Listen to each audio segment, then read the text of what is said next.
Hello and welcome to the Learning Square. In this series of Introduction to Pandas, I will talk about multi-level indexing data frames. So let's first create a multi-level data frame. So let me create a level 1 grouping, which is like I have 3 A1s and 3 A2s, a list of them. On the second level, level 2, let me create two groups, 1, 2, 3, comma 1, 2, 3 again. Now before moving further, let me first import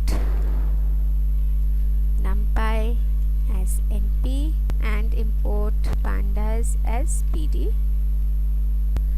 Now here what am I doing is I'm using multi-index. This is a method from tuples. So if you understand Python, you will be able to understand this. Otherwise you could just copy it. Here I have an index here which is created. So this is, you can see, the multi-level index which has been created here. Now let me define a data frame here, pd.data frame.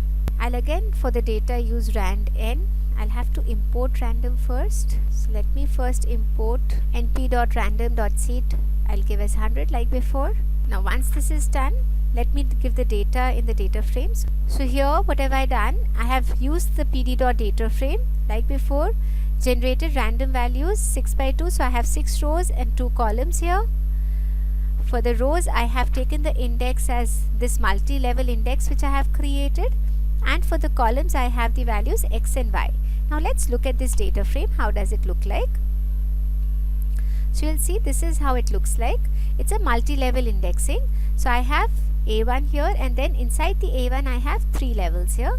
Inside A2 again I have 3 levels, and these are the random values which are generated. X and Y are the columns that I have. Now to be able to look at these values here for multi-level indexing, again I use df.loc, so that is the location, and suppose I want to find out the A1. So you can see for A1 it gives me all these 3 values here, 1, 2, 3. Now inside this, if I want this particular location, I can just add this value here. I'll say .loc, again a location, and I'll give the index 1. So you'll see it gives me the first location of the A1 value. So these two values are returned to me as x and y here. If you look at the type of this, it's going to be a series. Similarly, if I want to maybe find out this value, so how do I address it? I'll say df a2 here. I know it's inside the level a2, so I'll give the location as a2 here. Then it's inside the second location, so I'll say 2 here, and further on I want the y value here. So see, I have been able to reach this value.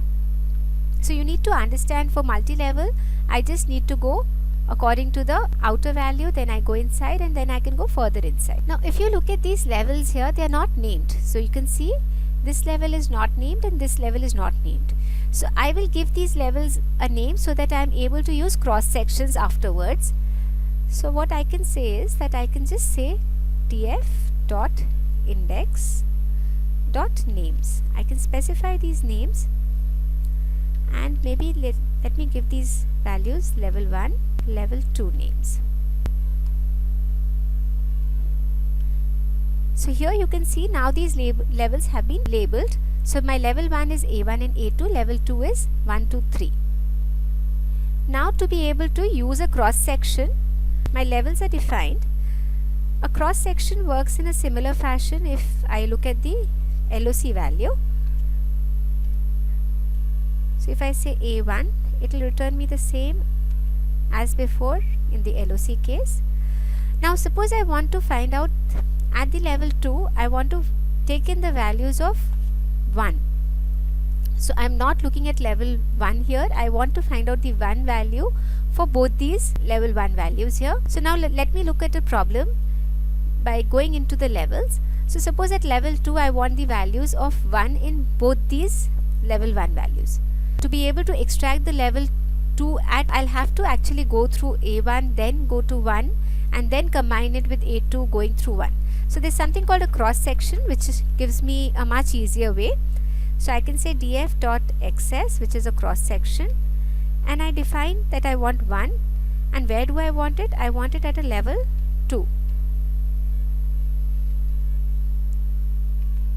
So you can see here, since this was labeled as level 2, at this level I am able to extract the values of A1 and A2 both for value 1 here. So this was not actually possible with LOC. So this will be used a lot when we move on further for data analysis. So this brings us to the end of this lecture. I will see you in the next one.